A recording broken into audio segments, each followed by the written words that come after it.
Crose Mechanical, we are Continental dealers. Now, Continental is a sub-brand of Napoleon. I'm sure most people have heard of Napoleon fireplaces. They're a premium brand with a very restrictive dealer network.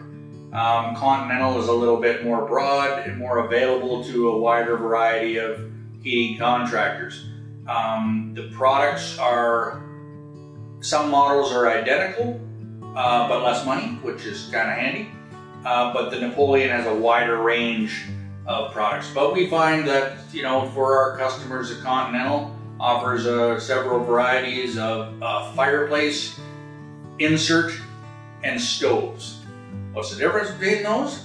Well, a fireplace is something that you would build a nice wooden mantle around, place it on your wall. An insert has to go into a factory-built masonry wood-burning fireplace, and so it's designed to insert itself into that fireplace to vent up through the chimney. And a stove is a freestanding fireplace that will radiate heat from all 5 sides, the 4 sides around plus the top. I'm a big fan of the stoves.